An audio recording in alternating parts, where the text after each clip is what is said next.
आप सभी को प्रभु यीशु मसीह के नाम से जय मसीह की। आज मैं आप लोगों को कुछ वचन बताने जा रहा हूँ जो कि बहुत ही आशीषित और अनुग्रहित होने वाले हैं।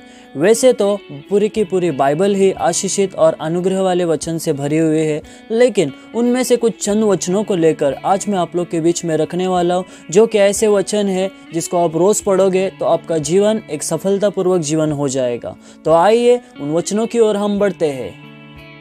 पहला वचन इस प्रकार है, नीति वचन 16 अध्याय का 3 वचन। अपने कामों को यहोवा पर डाल दे, इससे तेरी कल्पनाएं सिद्ध होगी। तो इस वचन में हम देख सकते हैं आपका जो भी काम है उसे परमेश्वर के हाथ में सौंप दीजिए, परमेश्वर आपके काम को सफल कर देगा। तो आइए दूसरे वचन की ओर बढ़ते हैं। तो इस प्रकार है, पहला राजा 2 अध्याय उसका 3 वचन।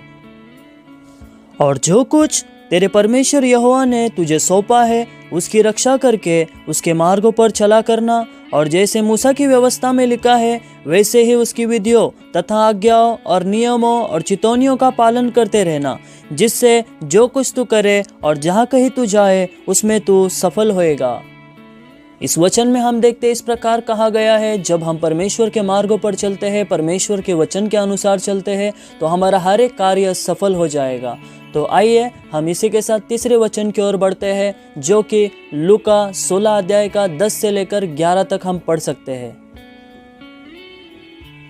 जो थोड़े से थोड़े में सच्चा है वह बहुत में भी सच्चा है, और जो थोड़े से थोड़े में अधर्मी है वह बहुत में भी अधर्मी है। इसलिए जब तुम अधर्म के धन में सच्चे न ठहरे तो सच्चा धन तुम्हें कौन सौंपेगा।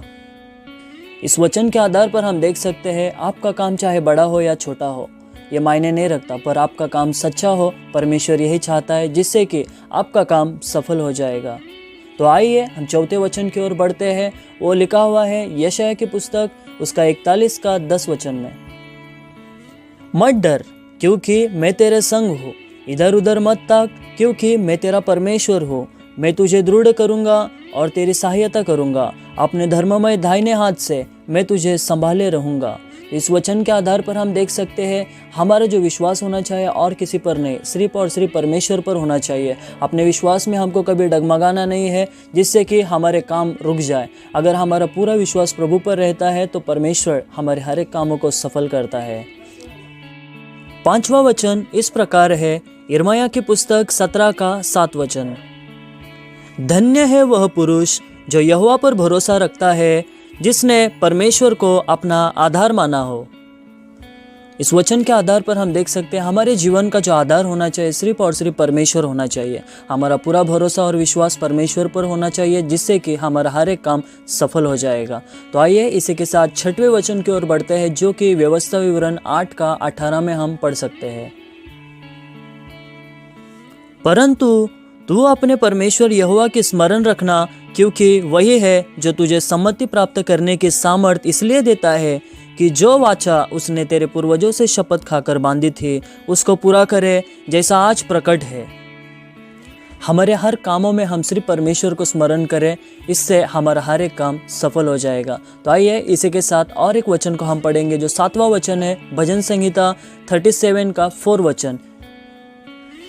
यहोवा को अपने सुख का मूल जान, और वह तेरे मनोरथों को पूरा करेगा।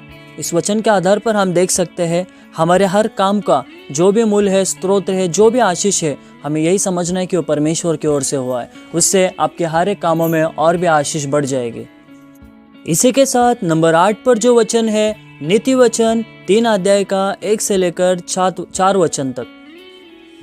हे मेरे पुत्र, मेरी शिक्षा को न भूलना, अपने हृदय में मेरी आज्ञाओं को रखे रहना, क्योंकि ऐसा करने से तेरी आयु बढ़ेगी और तू अधिक कुशल से रहेगा। कृपा और सच्चाई तुझसे अलग न होने पाए, वरन उनको अपने गले का हार बनाना और अपने हृदय रूपी पट्टियों पर लिखना। तो तू परमेश्वर और मनुष्य दोनों का अनुग्रह पाएगा, तू अति बुद्धिमान होगा।